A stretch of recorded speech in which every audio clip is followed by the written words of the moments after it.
Hello hi എല്ലാവർക്കും ന്യൂട്ടൺസിന്റെ മറ്റൊരു English ക്ലാസ്സിലേക്ക് സ്വാഗതം. നമ്മൾ ഇന്ന് +1 ചാപ്റ്റർ ആണല്ലേ എടുക്കുന്നേ.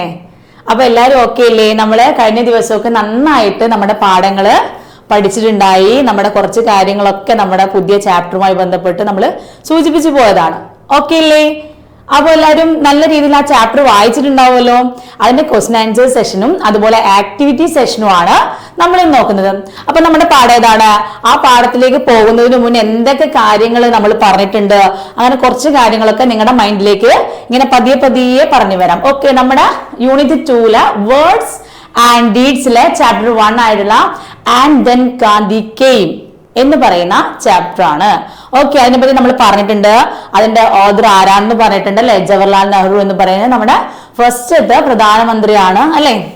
അവര് എഴുതി വെച്ചിട്ടുള്ള ഇന്ത്യയുടെ സ്വാതന്ത്ര്യ സമരവും അതുമായി ബന്ധപ്പെട്ട് ഗാന്ധി എങ്ങനെയാണ് സ്വാതന്ത്ര്യ സമരത്തിലേക്ക് വരുന്നത് എന്നും വളരെ മനോഹരമായിട്ട് ഇന്ത്യയിലെ ജനങ്ങളെ ബ്രിട്ടീഷ് ഭരണത്തിനെതിരായിട്ട് എങ്ങനെയാണ് ഒരു മൂവ്മെന്റ് ഉണ്ടാക്കി കൊണ്ടുവരിക, അല്ലെങ്കിൽ ഒരു വലിയ കെണിയിലായി കിടക്കുന്ന നമ്മുടെ ഇന്ത്യയിലെ ജനങ്ങളെ എങ്ങനെയാണ് മോട്ടിവേറ്റ് ചെയ്ത് ഇതാണ് നമ്മുടെ ലൈഫാണ്, നമുക്ക് ഇങ്ങനെ പോവേണ്ടി വരുന്ന ഒരവസ്ഥയിൽ നമ്മൾ ഇത് തരണം ചെയ്തേ പറ്റുള്ളൂ, അതിന് കുറച്ച് മാർഗനിർദ്ദേശങ്ങൾ എങ്ങനെയാണ് കൊടുക്കുന്നത് എന്നൊക്കെയാണ് ഈ ഒരു ചാപ്റ്റർ പറയുന്നത് അല്ലെ. സ്റ്റാർട്ടിങ് തന്നെ നിങ്ങൾക്ക് ഓർമ്മയുണ്ടാവും, നമ്മുടെ വേൾഡ് വാറിന്റെ സമയത്തുള്ള കാര്യങ്ങൾ പറയുന്നു.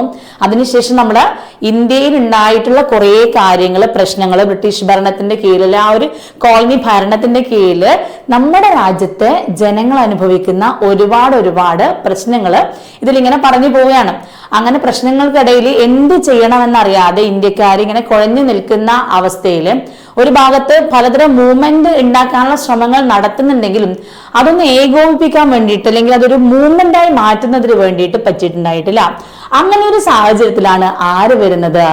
ഗാന്ധി വരുന്നത്. അതുകൊണ്ടാണ് നെഹ്റു ഇവിടെ വളരെ ഭംഗിയായിട്ട് ഈ ചാപ്റ്ററിന്റെ പേര് പറഞ്ഞല്ലേ, ആൻഡ് ദെൻ ഗാന്ധി കെയിം അല്ലെ. അപ്പൊ ഗാന്ധിയും വന്നു എന്ന് പറയുന്നത് ആ ഒരു മൂവ്മെന്റ് തുടങ്ങുന്നതിന് വേണ്ടിയിട്ടാണ് അദ്ദേഹം വരുന്നത്. പക്ഷെ എന്നാൽ നെഹ്റു അതിൽ കുറെ കാര്യങ്ങൾ പറയുന്നുണ്ട്. ഗാന്ധി നമ്മളോട് പറയുന്ന പല കാര്യങ്ങളും നമ്മൾ ഏറ്റെടുക്കുന്നുണ്ട്, എന്നാൽ ചിലതൊന്നും നമ്മൾ ഏറ്റെടുക്കുന്നില്ല, ചിലതൊട്ടും നമ്മൾ സ്വീകരിക്കുന്നു പോലുമില്ല. എന്നാൽ ഇതിനൊക്കെ ഒന്ന് കോർഡിനേറ്റ് ചെയ്ത് പോകുന്നതിന് വേണ്ടിയിട്ട് പല കാര്യങ്ങളും പല വീക്ഷണങ്ങളും ജനങ്ങളുടെ ഇടയിലേക്ക് എത്തിക്കുന്നതിന് വേണ്ടിയിട്ട് ആർക്ക് പറ്റിയിട്ടുണ്ട്? നമ്മുടെ ഗാന്ധിക്ക് പറ്റിയിട്ടുണ്ട്. അദ്ദേഹം കൊണ്ടുവന്ന ഒരു മൂവ്മെന്റ് വലിയ രീതിയിൽ ജനങ്ങളെ ആകമാനം, തളർന്നു കിടന്ന ജനങ്ങളെ ആകമാനം ഒന്ന് വിളിച്ചെണീപ്പിച്ച് ഒരു കുറെയൊക്കെ മാറ്റം വരുത്തിയെന്നില്ല, അതിനപ്പുറത്തേക്ക് അവർക്കൊരു പെട്ടെന്നൊരു ചലനം കൊടുക്കാൻ, അവർക്കൊരു സത്യസന്ധതയും അങ്ങനെ കുറെ കാര്യങ്ങൾ, കുറെ അദ്ദേഹത്തിൻ്റെതായ ഫിലോസഫിക്കലായിട്ടുള്ള കുറെ കാര്യങ്ങൾ ജനങ്ങളിലേക്ക് പറഞ്ഞു കൊടുക്കാനൊക്കെയുള്ള ശ്രമം നടത്തിയിട്ടുണ്ട്. അതിന്റെയൊക്കെ ഭാഗമായിട്ടാണ് പതിയെ രാജ്യത്ത് മൂവ്മെന്റ് ഉണ്ടായതും അതിനെ കോർഡിനേറ്റ് ചെയ്യാൻ വേണ്ടി ഗാന്ധി എന്ന് പറയുന്ന ഒരു പ്രതിരൂപം അവിടെ സൃഷ്ടിക്കപ്പെടുകയും അതിന്റെ ഭാഗമായിട്ട് എന്താണ് ജനങ്ങൾ അതിന്റെ കൂടെ അണിനിരക്കുകയും ചെയ്തു എന്നൊക്കെയാണ് നമ്മളുടെ ഈ പറയുന്ന ഈ ഒരു ചാപ്റ്ററിൽ നെഹ്റു വളരെ ഭംഗിയായിട്ട് പറഞ്ഞു വെക്കുന്നത്. അതിന്റെയൊക്കെ ഭാഗമായിട്ടാണ് നമുക്ക് എന്തുണ്ടായത്? അവസാനം സ്വാതന്ത്ര്യം കിട്ടിയത്. ആ ഒരു രീതിയിലാണ് നെഹ്റു പറയുന്നത്. ഒരുപാട് മൂവ്മെന്റ്സ് ഉണ്ട്, അതൊന്നും ഇതിലേക്ക് കൂടുതലൊന്നും പറയുന്നില്ലെങ്കിലും ഇവിടെ ഉണ്ടായിട്ടുള്ള കുറച്ച് ആഹ്വാനങ്ങൾ, കാര്യങ്ങൾ അതിനൊന്ന് തലോടി പോകുന്ന രീതിയിലാണ് നെഹ്റു ഈ ഒരു ചാപ്റ്റർ നമ്മുടെ മുന്നിലേക്ക് കൊണ്ടുവരുന്നത്. ഓക്കെ അല്ലേ? കഴിഞ്ഞ ക്ലാസ് നമ്മളിതൊക്കെ ഡിസ്കസ് ചെയ്തതാണ്, അപ്പൊ കുഴപ്പമൊന്നും ഉണ്ടായിട്ടുണ്ടാവില്ല. നമുക്ക് എന്നാൽ ഇതിന്റെ ക്വസ്റ്റ്യൻ ആൻസർ സെഷനിലേക്ക് നോക്കാം. ആ സെഷൻ നോക്കുമ്പോൾ നിങ്ങൾക്ക് കുറച്ചുകൂടി ഡീറ്റെയിൽ ആയിട്ട് ഓരോരോ കാര്യങ്ങൾ വരും. ഓക്കെ, നമ്മുടെ ക്വസ്റ്റ്യൻ ആൻസേഴ്സ് നോക്കിയാലോ? ഓക്കെ, ക്വസ്റ്റ്യൻ ആൻഡ് ആൻസേഴ്സ് അല്ലെ. What is referred to as the all powerful monster എന്ന് ചോദിക്കുമ്പോൾ എന്താണ് ഇവിടെ? എന്താണ് ഓൾ പവർഫുൾ മോൺസ്റ്റർ എന്ന് പറയുന്നത് എന്തിനെയാണ് എന്നാണ് ചോദിക്കുന്നത്. അതിന്റെ ആൻസർ നോക്കിക്കേ നിങ്ങൾ അവിടെ. The bitter sense of humiliation and the anger felt in Indians after the world war is referred to as the all powerful monster എന്നാ പറയുന്നത്. ഓക്കെ, നിങ്ങൾക്കിത് മനസ്സിലായില്ലേ? എന്താണ് ഏറ്റവും ശക്തനായ ഒരു രാക്ഷസൻ അല്ലെങ്കിൽ അങ്ങനെയൊക്കെ പറയുന്നത് എന്തിനാണെന്ന് പറയുന്നത്? Okay, bitter sense of humiliation and anger felt in Indians after the world war first. മനസ്സിലായി, ഒന്നാം ലോക മഹായുദ്ധത്തിന് ശേഷം നമ്മുടെ ഇന്ത്യയുടെ ജനങ്ങളുടെ മനസ്സിലുണ്ടാക്കിയിട്ടുള്ള ഒരു കയ്പ് നിറഞ്ഞ അനുഭവങ്ങൾ, അതുപോലെ തന്നെയാണ് അതുമായി ബന്ധപ്പെട്ടുള്ള പ്രശ്നങ്ങളും പ്രതിസന്ധികളുമാണ് എന്താണ് ഒരു പേടിയെയും ഭയത്തെയും ഒക്കെ ഉൾക്കൊള്ളുന്ന ഒന്നിനെയാണ് എന്ത് പറയുന്നത്, ഒരു രാക്ഷസന്റെ, ഒരു പവർഫുൾ ആയ രാക്ഷസന്റെ ഒരു രൂപത്തിലാണ് ഇവിടെ നെഹ്റു അതിനെ കോട്ട് ചെയ്ത് വെച്ചേക്കുന്നത്. ഓക്കെ, നമ്മുടെ സെക്കൻഡ് ക്വസ്റ്റ്യൻ എവിടെയുണ്ട്? സെക്കൻഡ് ക്വസ്റ്റ്യനിലേക്ക് നോക്കാം. What was the impact of the first world war? എന്താണ് ഒന്നാം ലോക മഹായുദ്ധവുമായി ബന്ധപ്പെട്ട് അല്ലെങ്കിൽ ഉണ്ടായിട്ടുള്ള ഇമ്പാക്ട് എന്താണ് എന്നാണ് ചോദിക്കുന്നത്. എന്താണ് നെഹ്റു അതിൽ പറഞ്ഞു വെച്ചേക്കുന്നത്? Indians were cut off from the land and were incapable of any work, unemployment and poverty grew. They felt hopelessness and helplessness. എന്താണ് പറയുന്നത്? ഈ ഒന്നാം ലോക മഹായുദ്ധത്തിന്റെ ഭാഗമായിട്ട് എന്താണ് ജനങ്ങളിൽ ഉണ്ടായ, ഇന്ത്യയിലെ ജനങ്ങളിൽ ഉണ്ടായ ഇമ്പാക്ട് എന്ന് ചോദിക്കുമ്പോൾ ഇന്ത്യൻ ജനങ്ങൾ അല്ലെങ്കിൽ ഇന്ത്യയിലെ ജനങ്ങൾ എന്താക്കപ്പെട്ടു എന്നാണ് പറയുന്നത്? അവരുടെ ലാൻഡിൽ നിന്നും അല്ലെങ്കിൽ അവരുടെ വർക്കിൽ നിന്നൊക്കെ എന്താണ് വലിച്ചെറിയപ്പെടുകയാണ്. അവർ വേറൊരു ലൈഫിലേക്ക് മാറിപ്പോവുകയാണ്. അവർക്ക് എന്താണ്, അവര് ജോലി ഇല്ലാത്ത ആളുകളായി മാറുന്നു. അതുപോലെ തന്നെ പട്ടിണി മാത്രം ഇങ്ങനെ വളർന്നുകൊണ്ടേയിരിക്കുന്നു. അപ്പോൾ അവർക്ക് എന്തായി?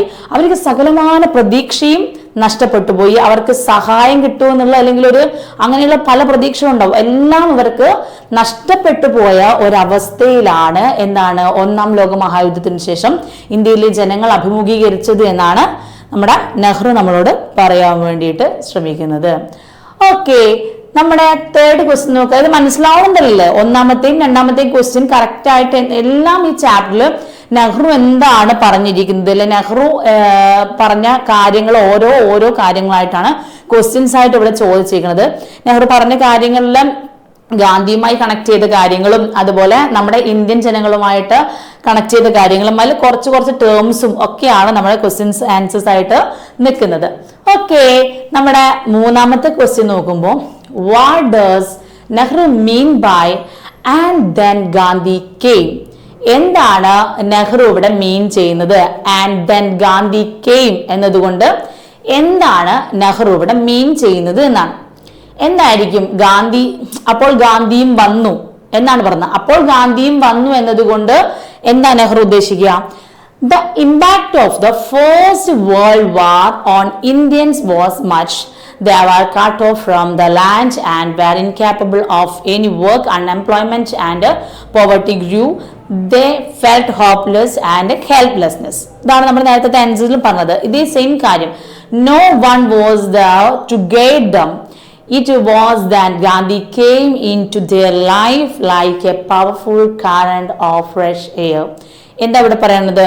ഞാൻ നേരത്തെ ഇവിടെ പറഞ്ഞതുപോലെ തന്നെ എന്താണ് the impact of first world war, അല്ലെ? ഒന്നാം ലോക മഹായുദ്ധത്തിന്റെ ഇമ്പാക്റ്റ് ആയിട്ട് എന്താണ് നമ്മുടെ ഇന്ത്യൻ ജനങ്ങൾക്ക് ഉണ്ടായിട്ടുള്ള പ്രശ്നം എന്താണ്? അവരവരുടെ ലാൻഡിൽ നിന്നും അവരുടെ ജോലികളിൽ നിന്നൊക്കെ പുറത്താക്കപ്പെടുന്ന ഒരു അവസ്ഥ ഉണ്ടായി. അവർക്ക് എന്താണ് ജോലിയില്ലാത്ത അവസ്ഥ, പട്ടിണി വളരുന്ന അവസ്ഥ, അങ്ങനെയൊക്കെ ഉണ്ടാവുന്നു. പിന്നെന്താണ് അവർക്കൊരു പ്രതീക്ഷയില്ല. അതുപോലെ തന്നെ എന്താണ് അവർക്കൊരു സഹായം കിട്ടുമോ എന്ന് പോലും അറിയാതിരിക്കുന്ന ആ അവസ്ഥ. അതുപോലെ അവരെ ഒന്ന് ഗൈഡ് ചെയ്ത് നിങ്ങൾ ഈ വഴിക്കൊന്ന് പൊക്കോ എന്ന് പറയാൻ പോലും ഒരാളില്ലാതെ നിൽക്കുന്ന ആ സാഹചര്യത്തിലാണ് ആര് വന്നതെന്നാണ് പറയുന്നത്? ഗാന്ധി ഇതിലേക്ക് വന്നത്. അതെങ്ങനെയാണെന്നാ പറയണത്? Like A powerful current of fresh air എന്നാ പറയുന്നത്. എന്താണ്? അത്രയും ശക്തമായിട്ടുള്ള ശുദ്ധവായു പോലെ അവരുടെ മലിനമാക്കപ്പെട്ട അല്ലെങ്കിൽ അത്രയും മോശമാക്കപ്പെട്ട ജീവിതത്തിലേക്ക് അത്രയും പവർഫുൾ ആയിട്ടുള്ള അത് ശക്തമായിട്ടുള്ള എന്താണ് ഫ്രഷ് എയർ എങ്ങനെയാണോ കടന്നു വരുന്നത് അതേ രീതിയിലാണ് ഗാന്ധി ജനങ്ങളുടെ ഇടയിലേക്ക് കടന്നു വന്നിട്ടുള്ളത് എന്നാണ് പറയുന്നത്. ഓക്കെ അല്ലേ? Third question. ഓക്കെ, നമ്മുടെ ഫോർത്ത് ക്വസ്റ്റ്യനിലേക്ക് പോവാം അല്ലെ. What was the essence of Gandhi's teaching? എന്താണ് ഗാന്ധിയുടെ പ്രബോധനത്തിൽ അല്ലെങ്കിൽ ടീച്ചിങ്ങിൽ അല്ലെങ്കിൽ ഗാന്ധി ജനങ്ങൾക്ക് ഒരുപാട് കാര്യങ്ങൾ പറഞ്ഞു കൊടുക്കുന്നില്ലേ? അദ്ദേഹത്തിന്റെ ചിന്തകളിലുണ്ടായ അല്ലെങ്കിൽ അദ്ദേഹം എങ്ങനെയായിരിക്കണം എൻ്റെ രാജ്യം എന്നൊക്കെ പറഞ്ഞ് ഒരുപാട് കാര്യങ്ങൾ പറഞ്ഞു കൊടുക്കുന്നതിന്റെ എസൻസ് എന്തായിരുന്നു, അതിലെ എസൻസ് എന്തായിരുന്നു എന്നാണ് നമ്മുടെ question. The essence of his teaching was fearlessness and truth. എന്താണ് അദ്ദേഹം പറഞ്ഞു പഠിപ്പിച്ചുകൊണ്ടിരിക്കുന്ന കാര്യത്തിൽ ഏറ്റവും പ്രധാനപ്പെട്ട എസൻസ് എന്ന് പറയുന്നത് ഫിയർലെസ്നെസ് ആൻഡ് ട്രൂത്ത് ആണ്. എന്താണ്? ഭയം ഇല്ലാതാക്കപ്പെടുകയും അതുപോലെ സത്യസന്ധതയും കാണിക്കാനാണ്. നമ്മൾ എപ്പോഴും എന്തെങ്കിലും ഒരു തെറ്റ് ചെയ്യുകയാണെങ്കിൽ, എന്തെങ്കിലും ഒരു പ്രശ്നങ്ങൾ നമ്മുടെ അഭിമുഖീകരിക്കുന്നതാണ് നമ്മൾ പേടിയോടുകൂടിയാണ്. കാരണം നമ്മൾ തെറ്റ് ചെയ്തിട്ടുണ്ടോ അങ്ങനെ ഒരു കാര്യങ്ങൾ വെക്കുകയാണ്. നിങ്ങൾ സത്യസന്ധരായിരിക്കൂ എന്ന് എത്രയോ തവണ ഗാന്ധി നമ്മളോട് ആഹ്വാനം ചെയ്യാൻ, അല്ലെ? സത്യസന്ധരായിരിക്കൂ. അതിൽ നെഹ്റു കൃത്യമായിട്ട് പറയണ്ടല്ലേ, എന്താണ്? ഒറ്റ രാത്രി കൊണ്ട് നമുക്ക് ഒരാളെയും മാറ്റാൻ വേണ്ടി പറ്റില്ല. പക്ഷെ അദ്ദേഹത്തിന്റെ കാഴ്ചപ്പാടുകളിലൂടെ, അദ്ദേഹത്തിന്റെ സംസാരങ്ങളിലൂടെ ആ രാജ്യത്തെ ജനങ്ങൾ കുറച്ചുകൂടി സത്യസന്ധരായിരിക്കാൻ വേണ്ടിയിട്ട് ഓരോ രാത്രിയും നീങ്ങുന്നതിനനുസരിച്ച് മെച്ചപ്പെട്ടുകൊണ്ടേയിരുന്നു എന്ന് പറയുന്നുണ്ട്, അല്ലേ? അത് എന്താണ്? നമ്മുടെ അതെന്തിലേക്ക് നയിക്കും? കൂടുതൽ സത്യസന്ധരാകുമ്പോൾ എന്താണ്? ഭയമില്ലാതിരിക്കാൻ വേണ്ടിയിട്ട് സാധിക്കും എന്നുള്ളതാണ് പറയുന്നത്. And all actions allied to these would keep the welfare of people. ഇതൊക്കെ എന്തിലേക്കാണ് നയിച്ചത്? ജനങ്ങളുടെ ഒരു നല്ല ജീവിതത്തിലേക്കാണ് അവരെ കൊണ്ടുപോയിട്ടുള്ളത്. ഇതാണ് 4ാമത്തെ ക്വസ്റ്റ്യന്റെ ആൻസർ ആയിട്ട് പറയുന്നത്. ഓക്കെ, നമുക്ക് 5ാമത്തെ ക്വസ്റ്റ്യനിലോട്ട് പോവാം, അല്ലെ? 5ാമത്തെ ക്വസ്റ്റ്യൻ എന്താണ്? വാട്ട് ഡസ് ദ വേർഡ് അഭയ മീൻ? അല്ലെ, ഈ അഭയ എന്ന് പറയുന്ന വാക്കുകൊണ്ട് എന്താണ് ഉദ്ദേശിക്കുന്നത്? അഭയ മീൻസ് ഫിയർലെസ്നെസ് എന്നാണ്. എന്താണ്? ഭയമില്ലാത്തത്, അല്ലേ? ഭയം, അഭയം എന്ന 2 വാക്ക് കാണാം. നമ്മൾ വിപരീത പദങ്ങൾ പറയാറുണ്ടല്ലോ, അതേ രീതിയിൽ തന്നെയാണ് അഭയ എന്ന് പറയുന്നത് പേടിയില്ലാത്ത ഒരവസ്ഥയാണ്. It does not mean any mere body courage but the mental courage. എന്താണ്? നമ്മളൊരു ശാരീരികമായിട്ടുള്ള ഒരു ധൈര്യമോ അല്ല ഒരു കറേജോ അല്ല ഇവിടെ പറയുന്നത്. അതിനും അപ്പുറത്തേക്ക് മാനസികമായിട്ട് നമുക്കുണ്ടാവുന്ന ഒരു കറേജ്, അതിനെയാണ് എന്തെന്ന് പറയുന്നത്? അഭയ എന്ന് പറയുന്നത്. ഭയമില്ലാതെ അത്രയും എന്താണ് പവർഫുൾ ആയിട്ട് നമ്മൾ നമ്മുടെ മൈൻഡിനെ സെറ്റ് ചെയ്യുന്നതിനെ തന്നെയാണ് എന്താണ് പറയുന്നത്? അഭയ എന്ന ഒരു വാക്കുകൊണ്ട് അദ്ദേഹം ജനങ്ങളിലേക്ക് എത്തിക്കാൻ ശ്രമിച്ചുകൊണ്ടേയിരുന്നത്. ഓക്കെ, നമ്മുടെ 6th ക്വസ്റ്റ്യൻ നോക്കിക്കേ മക്കളെ. നമ്മുടെ 6th question, what did Gandhiji exhort the people to do എന്നാണ്. എന്താണ് ഗാന്ധിജി, അല്ലെ, ജനങ്ങളോട് ചെയ്യാൻ വേണ്ടിയിട്ട് ആവശ്യപ്പെട്ടത് എന്നാണ്? British rule and imposed on the people the fear of the army, the police, the widespread secret service, the official class, laws, prison, money lender, unemployment and starvation. Gandhiji exhorted the people not to be afraid of anything. എന്താണ്? British ഭരണം, അല്ലെ, അവർ ജനങ്ങളുടെ മേലെ എന്തൊക്കെയാണ് ആ British ഭരണവുമായി ബന്ധപ്പെട്ട അവരുടെ police, അവരുടെ ആ ഒരു ആർമി എന്താണ് ആ നാടിനകത്ത് ഉണ്ടാക്കിയിട്ടുള്ളത്? ഭയങ്കരമായിട്ട് സീക്രട്ട് സർവീസ് നടത്തുക, പിന്നെ എന്താണ് അവിടെ ഒരു ഒഫീഷ്യൽ ക്ലാസ്സും അതുപോലെ കുറെ ലോസ് കൊണ്ടുവരിക, പിന്നെ ഒന്ന് പറഞ്ഞിട്ട് എല്ലാത്തിനെയും ജയിലിൽ അടക്കുന്ന ഒരു സ്വഭാവം, പിന്നെ എന്താണ് എല്ലാം ജനങ്ങളുടെ എടുക്കുന്ന നികുതി പണങ്ങളും ഒരുപാട് പിരിച്ചെടുത്താണ്. അത് ജോലിയില്ലാത്ത മനുഷ്യരുടെ അടുത്ത് പോയിട്ടും നികുതി പണങ്ങൾ പിരിച്ചെടുക്കുന്ന ഒരു അവസ്ഥ ഉണ്ടാക്കുക, അത് ജോലി ഇല്ലാത്ത അവസ്ഥയിലേക്ക് കൊണ്ടുപോവുക, പിന്നെന്താണ് പട്ടിണിയിലേക്ക്, ഇതൊക്കെ നയിച്ചിട്ടുണ്ട്. അങ്ങനെ ഇരിക്കുന്ന ജനങ്ങളോട് എന്താ പറഞ്ഞത്? ഗാന്ധിജി പറഞ്ഞ ഒരു ഉത്തരം, പീപ്പിളിനോട് എന്ത് ചെയ്യാതിരുന്നതാണ്? നിങ്ങൾ പേടിക്കരുത്, people not to be afraid of anything. ഇതൊന്നും കണ്ട് നിങ്ങൾ പേടിക്കുകയേ ചെയ്യരുത് എന്നൊരു കാഴ്ചപ്പാട് കൊടുക്കാൻ വേണ്ടിയിട്ട് ഗാന്ധിജിക്ക് സാധിച്ചിട്ടുണ്ട്. ഓക്കെ അല്ലേ? ഈ 6ാമത്തെ ക്വസ്റ്റ്യന്റെ ആൻസർ ഓക്കെ അല്ലേ? ഓക്കെ, നമ്മുടെ 7th ക്വസ്റ്റ്യൻ നോക്കുക നിങ്ങൾ. നമ്മുടെ 7ാമത്തെ ക്വസ്റ്റ്യൻ എന്താ പറയുന്നത്? What did Gandhi to remove fear from the minds of the people? എന്ത് കാര്യമാണ് ഗാന്ധി ചെയ്തത്, അല്ലെ? എന്ത് കാര്യം ഇത്? ഈ പറയുന്ന ആളുകളുടെ മനസ്സിൽ നിന്ന് പേടി ഒഴിവാക്കുന്നതിന് വേണ്ടി ഗാന്ധി ചെയ്ത കാര്യം എന്താണെന്നാണ് ചോദിക്കുന്നത്. Fear builds it's phantoms which are more fearsome than reality itself. When it is analyzed calmly and is accepted its consequences, fear lost much of its terror. So fear from the minds of the people were removed. എന്താ ഗാന്ധി ഇവിടെ പറഞ്ഞിരിക്കുന്നത്? Fear builds its phantoms which are more fearsome than reality itself. എന്താണ്? ഭയം നമ്മൾ എങ്ങോട്ടേക്കാണ് നയിക്കുന്നത്? നമ്മൾ ഉദ്ദേശിക്കുന്നതിന്റെ അപ്പുറത്തേക്ക് ഭീകരമായ ഒരവസ്ഥയിലേക്കാണ് ഭയം നമ്മളെ കൊണ്ടുപോവുക എന്നുള്ളത് ഗാന്ധി ജനങ്ങളോട് പറഞ്ഞുകൊടുക്കുന്നത്. When it is analyzed calmly and is accepted its consequences, fear lost much of its terror. എന്താണ്? അതിനെ നിങ്ങളൊന്ന് ആദ്യം അക്സെപ്റ്റ് ചെയ്യുക. എന്നിട്ട് അത് ആദ്യം ഒന്ന് നിങ്ങൾ അതിനെ അനലൈസ് ചെയ്ത് അതൊന്ന് വളരെ ശാന്തമായിട്ട് എന്ത് ബുദ്ധിമുട്ടിനെയും നിങ്ങളൊന്ന് ഇരുന്ന് ആലോചിച്ച് അനലൈസ് ചെയ്ത് ഇതിങ്ങനെ സംഭവിച്ചാൽ ഇങ്ങനെ ഉണ്ടാവും എന്നുള്ളത് മനസ്സിലാക്കുക. അല്ലെങ്കിൽ അങ്ങനെ കുറെ കാര്യങ്ങൾ പതിയെ പതിയെ പതിയെ നിങ്ങൾ അക്സെപ്റ്റ് ചെയ്ത് തുടങ്ങി കഴിഞ്ഞാൽ എന്താണ്, ഇത് ഒന്നുമല്ല, എന്താണ്, ഭയം ഒന്നും നിങ്ങളെ പേടിപ്പിക്കുക പോലും ഇല്ല എന്നുള്ള രീതിക്കകത്തേക്ക് ഗാന്ധി ജനങ്ങളെ പറഞ്ഞു പഠിപ്പിക്കുകയാണ്.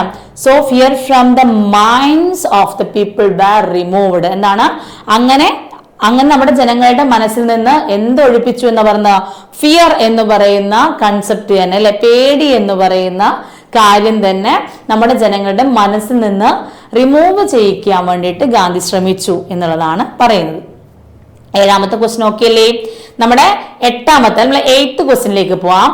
Y was Gandhiji compared to a psychologist? എന്തുകൊണ്ടാണ് ഗാന്ധിജിയെ എന്താണ് ഒരു സൈക്കോളജിസ്റ്റുമായിട്ട് കമ്പയർ ചെയ്യുന്നത് എന്നാണ് ചോദിക്കുന്നത്. Gandhiji helped Indians feel of the shame at their long submission to an alien rule that had degraded and humiliated them. He brought about a psychological change in them that not to desire to submit no longer whatever the consequences might be.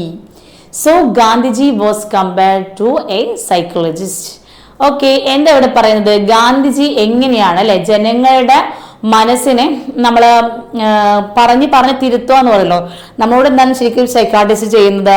ഇപ്പോൾ ഇപ്പൊ തന്നെ നമ്മുടെ കേരളത്തിൽ ഒരുപാട് ആളുകൾ നമ്മൾ പോലും അറിയാതെ എന്താണ് ഈ മാനസികമായ ഒരുപാട് ബുദ്ധിമുട്ടുകൾ നേരിടുന്നുണ്ട്. സ്ട്രെസ്, അത് ജോലി സ്ഥലത്തെ ആവാം, അല്ലെങ്കിൽ വീട്ടിൽ നിന്നുള്ളതാവാം, അല്ലെങ്കിൽ പല നമ്മൾ സാമൂഹികപരമായിട്ടുള്ളതാവാം, അങ്ങനെ പല സ്ട്രെസ്സുകളും ടെൻഷനുകളും നേരിട്ട് ഒരുപാട് ആളുകൾ നമ്മൾ പോലും അറിയാതെ സൈക്കോളജിസ്റ്റിനെ കാണുകയും അവരവരുടെ പ്രശ്നങ്ങൾ, ആശങ്കകൾ പങ്കുവെക്കുകയൊക്കെ ചെയ്യുന്നുണ്ട്. അപ്പോൾ അവർ സാധാരണയായിട്ട് എന്താ ചെയ്യുന്നത്?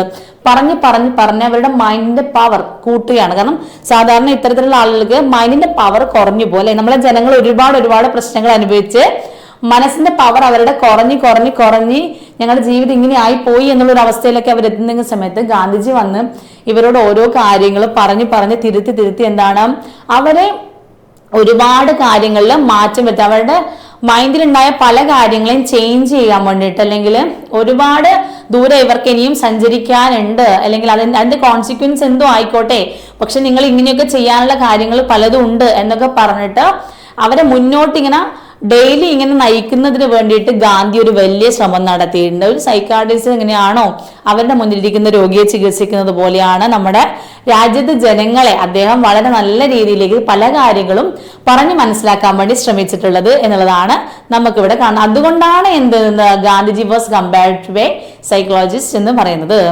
ഓക്കെ, സൈക്കോളജിസ്റ്റുമായിട്ട് അതുകൊണ്ടാണ് കമ്പയർ ചെയ്ത് പോകുന്നത്. നമുക്ക് അടുത്ത ഭാഗത്തേക്ക് നോക്കാം. നമ്മുടെ 9th question, what according to Gandhiji was truth? എന്താണ് അല്ലെ ഗാന്ധിജി എന്ന് പറയുന്നത് സത്യം അല്ലെ, ആ ട്രൂത്തുമായിട്ട് എന്താണ് അവർ കണക്ട് ചെയ്ത് പറയുന്നത്? അവർ ട്രൂത്ത് ആർ റിലേറ്റീവ് അല്ലെ, ട്രൂത്ത് എന്താണെന്ന് പറയുന്നത് റിലേറ്റീവ് ആണെന്നാണ്. But absolute truth is beyond us.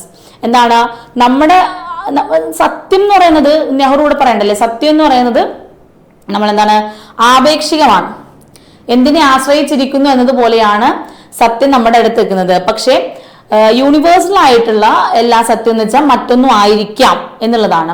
നമ്മൾ നമ്മുടെ ഭാഗത്ത് ശരി പറയുമ്പോൾ ചിലപ്പോൾ മൊത്തത്തിൽ നോക്കി കാണുന്ന ആളുകൾക്ക് മറ്റൊന്നായിരിക്കും ശരിയായിട്ട് തോന്നുന്നത്. അതുപോലെ പറയില്ലേ, ബിയോണ്ട് ആയിട്ടുള്ള അല്ലെങ്കിൽ യൂണിവേഴ്സൽ ആയിട്ടുള്ള ട്രൂത്ത് എന്ന് പറയുന്നത് വേറൊന്നായിരിക്കാം. അവർ ട്രൂത്ത് ആർ റിലേറ്റീവ്, നമ്മൾ ആപേക്ഷികമായിട്ടായിരിക്കും നമ്മുടെ സത്യം നിൽക്കുന്നത്. But absolute truth is beyond us. ചിലപ്പോൾ എന്താണ് യൂണിവേഴ്സൽ ആയിട്ടുള്ള ആ ട്രൂത്ത് എന്ന് പറയുന്നത് അതിനേക്കാളും മേലെ ആയിരിക്കാം. What is true to a person is not true to others. എന്താണ് വാട്ട് ഈസ് ട്രൂ, എന്താണ് സത്യം എന്നുള്ളത് ഒരാളോട് അല്ലെ ഒരാളോട് പറയുക. അതുകൊണ്ടാണ് നോട്ട് ട്രൂ ടു അതേഴ്സ്. അത് ഒരാൾക്ക് തോന്നുകയും മറ്റുള്ളവർക്ക് തോന്നാതിരിക്കുകയും ചെയ്യുകയായിരിക്കാം ചിലപ്പോൾ സത്യം എന്നുള്ളത്. On the matter of the truth each individual is influenced by his own background, training and impulse. ഓരോ മനുഷ്യനും സത്യം എന്ന് പറയുന്നത് എന്താണ്? ഓരോ ഇൻഡിവിജ്വലിന്റെയും ഭാഗമായിട്ട് അവൻ ഇൻഫ്ലുവൻസ് ചെയ്തിട്ടുള്ള അവന്റെ ബാക്ക്ഗ്രൗണ്ടും ട്രെയിനിങ്ങും ഇമ്പൾസും ഒക്കെ അനുസരിച്ചിട്ടാണ് ഓരോരുത്തരുടെയും സത്യം ഇരിക്കുന്നത്. അത് ആപേക്ഷികമാണ് എന്നാണ് ഗാന്ധിജിയുടെ ഒരു കൺസെപ്റ്റുമായി ബന്ധപ്പെട്ട് നെഹ്റു ഇവിടെ നമ്മളോട് ചൂണ്ടിക്കാണിക്കുന്നത്. ഓക്കെ അല്ലേ ഈ 9th ക്വസ്റ്റ്യൻ? ഓക്കെ, നമ്മുടെ 10th ക്വസ്റ്റ്യൻ ഇവിടെ നിൽക്കുകയാണ്. How did Gandhiji influence the people of India? എങ്ങനെയാണ് നമ്മുടെ ഗാന്ധിജി ഈ രാജ്യത്തെ ജനങ്ങളെ ഇൻഫ്ലുവൻസ് ചെയ്തത് എന്നാ ചോദിക്കുന്നത്. Gandhiji influenced the people of India in varying degrees. Some people changed completely, some partly.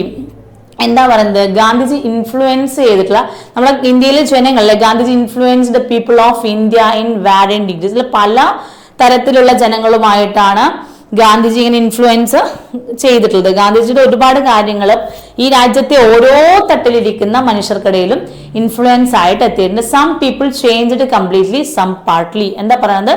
കുറച്ചു പേര് കംപ്ലീറ്റ് ആയിട്ട് ചേഞ്ച് ചെയ്ത് അദ്ദേഹം പറയുന്നതിനനുസരിച്ച് മുന്നോട്ടേക്ക് വേണ്ട. കുറച്ചു പേര് എന്താണ് ഈ പറയുന്ന പോലെ എടുക്കേണ്ടത് എടുക്കുകയും കുറച്ച് വേണ്ടാത്തത് തള്ളിക്കളയും എന്ന രീതിക്ക്, എന്നാലും അവർ കുറച്ച് അക്സെപ്റ്റ് ഒക്കെ ചെയ്ത് തന്നെയാണ് പോയിട്ടുള്ളത്. ഓക്കെ അല്ലേ? നമ്മുടെ 10th ക്വസ്റ്റ്യൻ, നമ്മുടെ 10th ക്വസ്റ്റ്യൻ ഇവിടെ അതാണ് പറയുന്നത്. ഓക്കെ, നമ്മുടെ 11th ക്വസ്റ്റ്യൻ നോക്കുക അല്ലെ. What was the twofold action involved in Gandhiji's exhortation? ഇവിടെ എന്താ പറയുന്നത്? ഇതിന്റെ twofold actionനെ പറ്റി പറയുന്നുണ്ട് അല്ലെ. twofold action എങ്ങനെയാ? The action involved in challenging and resisting foreign rules in the one action. The action involved in fighting against our own social evils in the other one. അല്ലെ, അദ്ദേഹം ഒരുപാട് കാര്യം കൊണ്ടുപോകുന്നു. അതിൽ ഏറ്റവും പ്രധാനപ്പെട്ടതായിരുന്നു ഈ ആക്ഷൻ. ഈ ആക്ഷൻ എന്ന് പറയുന്നത് എങ്ങനെയാണെന്നാണ് പലതരത്തിലുള്ള ബഹിഷ്കരണങ്ങൾ കണ്ടിട്ടുണ്ട് അല്ലെ. നമ്മുടെ സമൂഹത്തിൽ തന്നെ ഉണ്ടായിട്ടുള്ള ഒരു എവിൽസ് എന്ന് ഇവിടെ പറയുന്നുണ്ട് അല്ലെ. എന്താണ്? പലതരത്തിലുള്ള നമ്മൾ പോലും അറിയാതെ നമ്മൾ സമൂഹത്തിൽ തുടരുന്ന പല എവിൽസ് ആയിട്ടുള്ള ആളുകളുണ്ട്, അല്ലെങ്കിൽ എവിൽസ് ആയിട്ടുള്ള തീരുമാനങ്ങളും ചിന്തകളും ഉണ്ട്. അതിനെ നമ്മൾ തന്നെ മാറ്റം വരുത്തുക. അവർ ബ്രിട്ടീഷുകാർ കൊണ്ടുവന്ന സാധനങ്ങളോ അതെല്ലാം ബഹിഷ്കരിക്കുന്നതിനപ്പുറം അവർ തന്നിട്ടുള്ള ഒരുപാട് ബഹുമതികളുണ്ട്. ആ ബഹുമതികൾ പോലും ബഹിഷ്കരിക്കാൻ വേണ്ടിയിട്ട് തയ്യാറായിട്ട് ഒരു പുതിയൊരു സമൂഹം, നമ്മുടെ രാജ്യത്ത് ഉണ്ടാവേണ്ട ഒരു സമൂഹത്തെ കെട്ടിപ്പടുക്കാൻ വേണ്ടിയിട്ടുള്ള ഒരു വലിയ ശ്രമം ഈ ഗാന്ധിജിയുടെ ഭാഗത്തുനിന്ന് ഉണ്ടായതിന്റെ ഒരു ആക്ഷനാണ് ഇവിടെ പറയുന്നത്. ഓക്കെ, നമ്മുടെ 12th ക്വസ്റ്റ്യൻ നോക്കിക്കേ. എന്താണ് നമ്മുടെ 12th ക്വസ്റ്റ്യൻ നമ്മളോട് പറയണത്? What was the visible change in the value system of the country? നമ്മുടെ രാജ്യത്തെ അല്ലെ, what was the visible change? നമ്മുടെ രാജ്യത്ത് ഉണ്ടായിട്ടുള്ള വിസിബിൾ ആയിട്ടുള്ള ചേഞ്ച് അത് എന്തിനുണ്ടാകുന്ന? നമ്മുടെ വാല്യൂ സിസ്റ്റത്തിൽ ഉണ്ടായിട്ടുള്ള അല്ലെ. നമ്മൾ പറയാറില്ലേ, നമ്മുടെ സാംസ്കാരികവും സാമൂഹികവുമായിട്ടുള്ള ഒരു മൂല്യം ഈ രാജ്യത്ത് ഉണ്ടാവണം എന്നൊക്കെ പറഞ്ഞ ആ മൂല്യത്തിൽ ഉണ്ടായിട്ടുള്ള മാറ്റം എന്തായിരുന്നു? ഒരു വിസിബിൾ ആയിട്ടുള്ള മാറ്റം എന്തായിരുന്നു എന്നതാണ്. A few Indians started to avoid their titles. അല്ലെ, കുറച്ചെങ്കിലും ഇന്ത്യക്കാർ അവരുടെ ടൈറ്റിൽസ് ഉപേക്ഷിക്കാൻ വേണ്ടിയിട്ട് തയ്യാറായി. The popular respect associated with the titles thus was disappeared.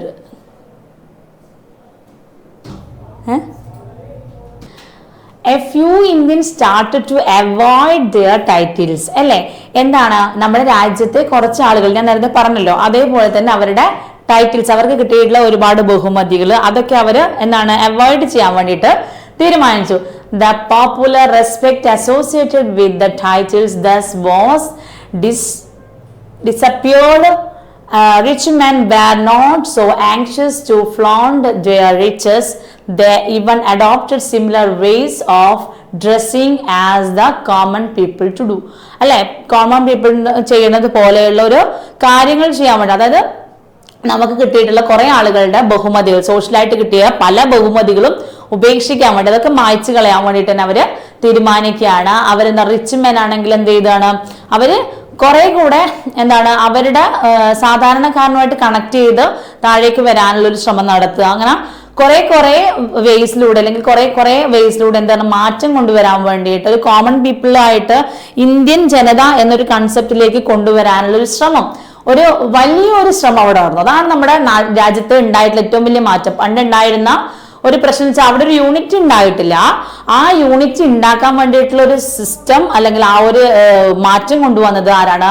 ഗാന്ധിജിയാണ്. അങ്ങനെ ഒരു വിസിബിൾ ചേഞ്ച് ഉണ്ടായത് നമ്മുടെ വാല്യൂ സിസ്റ്റത്തിൽ ഏറ്റവും വലിയ കാര്യമായിട്ടാണ്. ഇന്ത്യൻ ജനത എന്ന് പറഞ്ഞൊരു കോർഡിനേഷൻ അവിടെ ഉണ്ടാക്കാൻ വേണ്ടിയിട്ട് ഗാന്ധിക്ക് കഴിഞ്ഞു. അത് സാമൂഹികപരമായിട്ടുള്ള പല ടൈറ്റിൽസിലും എറിഞ്ഞു കളഞ്ഞാണെങ്കിലും അല്ലെങ്കിൽ അതൊക്കെ ഉപേക്ഷിച്ചാണെങ്കിലും പാവപ്പെട്ടവരെന്നോ അല്ലെ പണക്കാരനെന്നോ ഉള്ള വ്യത്യാസമില്ലാതെ നമുക്ക് എല്ലാവർക്കും ഇന്ത്യൻ ജനതയായിട്ട് ജീവിക്കാൻ പറ്റണം, നമുക്ക് ഇതിനെ എതിർത്തേ പറ്റുള്ളൂ, കാരണം നമ്മളാണ് ഒന്ന് എന്നൊക്കെ പറഞ്ഞ് മുന്നോട്ട് കൊണ്ടുവരാനുള്ള ഒരു ശ്രമം നടത്തി. ഓക്കെ, നമുക്ക് അടുത്ത ഭാഗത്തോട്ട് പോവാം. നമ്മുടെ 13th ക്വസ്റ്റ്യൻ അല്ലെ, നമ്മുടെ 13ാമത്തെ ക്വസ്റ്റ്യൻ നിങ്ങൾ നോക്കുക. എന്താണ് നമ്മുടെ 13ാമത്തെ ക്വസ്റ്റ്യൻ എന്ന് പറയുന്നത്? What was the influence of Gandhiji in villages? അല്ലെ, എന്താണ് അല്ലെ ഗാന്ധിജി എന്ന് പറയുന്ന ഒരു മനുഷ്യൻ എങ്ങനെയാണ് ഗ്രാമങ്ങളിൽ ഇൻഫ്ലുവൻസ് ചെയ്യപ്പെട്ടത് എന്ന് നോക്കാം.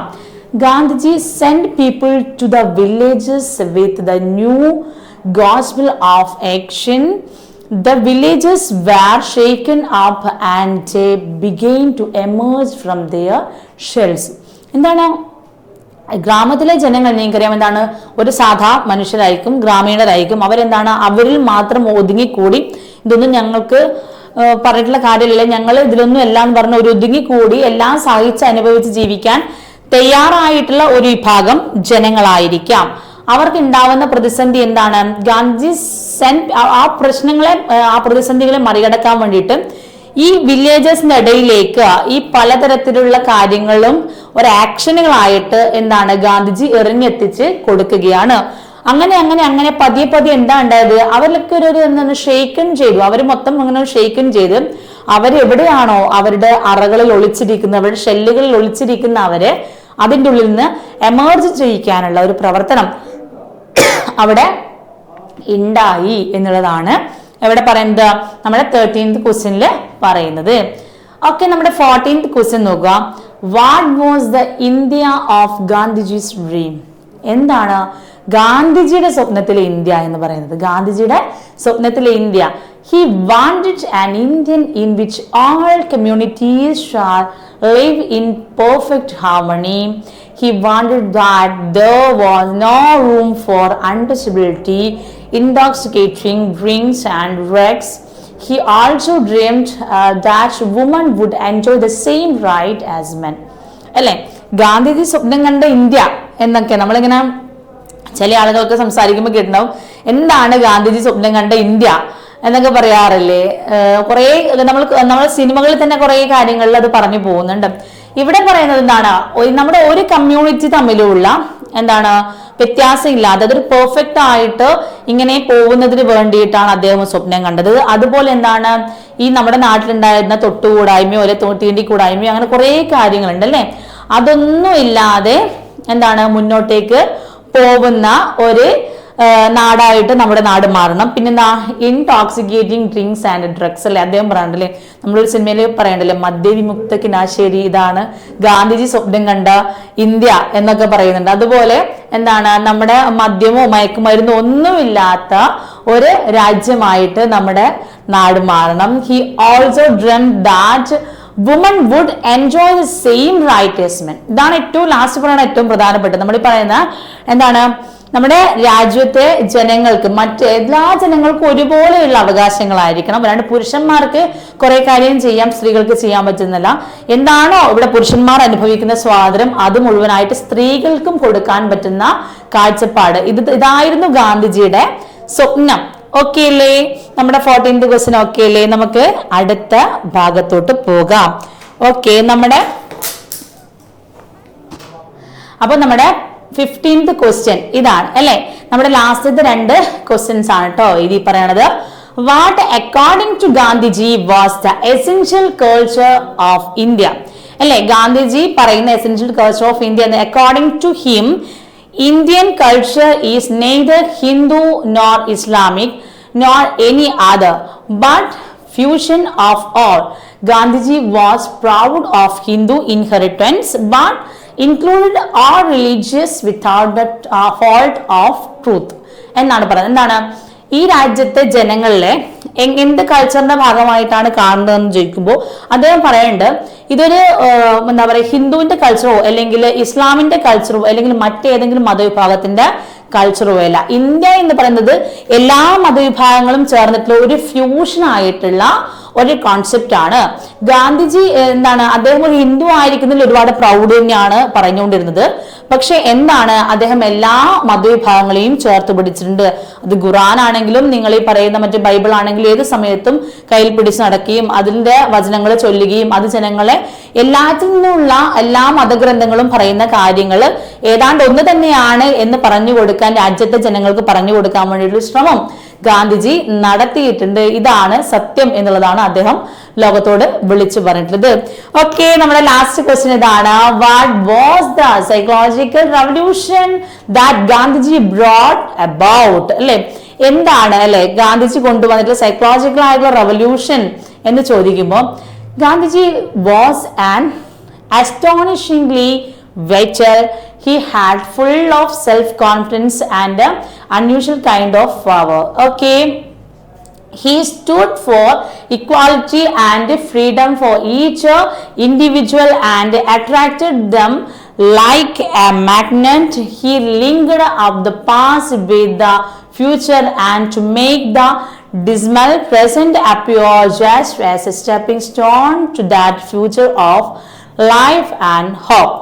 ഇതാണ് പറയുന്നത്. എന്താണ് ഗാന്ധിജി എന്താണ് ജനങ്ങളെ ഒരുപാട് എന്താ പറയാ സെൽഫ് കോൺഫിഡൻസ് ആയിട്ട് കൊണ്ടുവരാൻ വേണ്ടി അല്ലെങ്കിൽ എന്താണ് ഒരു നമ്മൾ പോലും ഉപയോഗിക്കാത്ത രീതിയിൽ ഒരു കൈൻഡ് ഒരു ദയൊക്കെ ജനങ്ങളിലേക്ക് പറഞ്ഞു കൊടുക്കുക, അതിന്റെ ഒരു പവറൊക്കെ ജനങ്ങൾക്ക് കൊടുക്കാൻ വേണ്ടിയിട്ടുള്ള ഒരു വലിയ ശ്രമം അദ്ദേഹത്തിന്റെ പ്രബോധനത്തിന്റെ ഭാഗമായിട്ട് അദ്ദേഹത്തിന്റെ ടീച്ചിങ്ങിന്റെ ഭാഗമായിട്ട് ജനങ്ങൾക്ക് കൊടുക്കാനുള്ള ഒരു ശ്രമം നടത്തിയിട്ടുണ്ടെന്ന് കാണാം.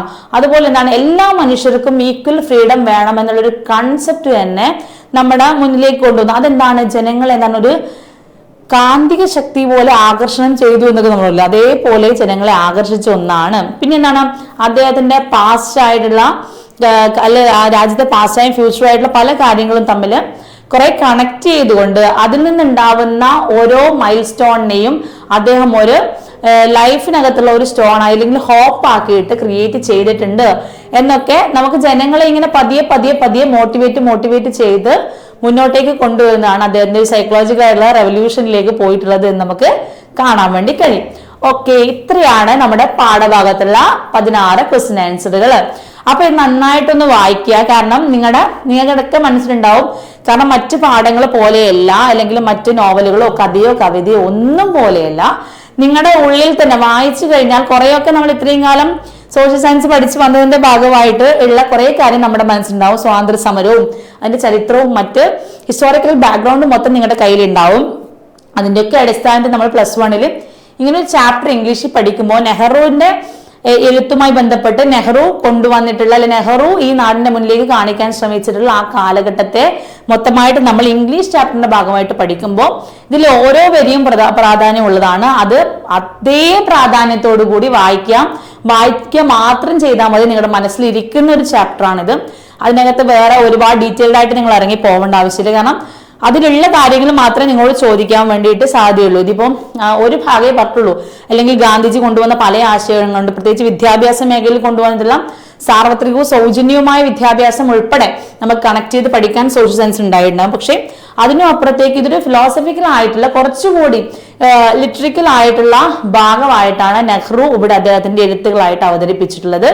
അപ്പൊ ഈ പാഠഭാഗം നല്ല രീതിയിൽ വായിച്ചിട്ട് ഇതിന്റെ ക്വസ്റ്റ്യൻ ആൻസേഴ്സ് നിങ്ങൾ നോക്കുമ്പോൾ എന്താണ് ക്വസ്റ്റ്യൻ കാണുന്ന സമയത്ത് തന്നെ ആൻസർ നിങ്ങളുടെ മനസ്സിനകത്തേക്ക് ഉണ്ടാവണം. ആ ഒരു രീതിയിലുള്ള കാര്യങ്ങളെല്ലാം തന്നെ മക്കള് വായിച്ച് ശരിയാക്കി കൊണ്ടുവരണം. അപ്പൊ ഓക്കെ അല്ലേ? നമുക്ക് അടുത്ത ക്ലാസ്സിൽ കാണാമല്ലോ. അടുത്ത ക്ലാസ്സിൽ കാണുന്നവരെ ബൈ.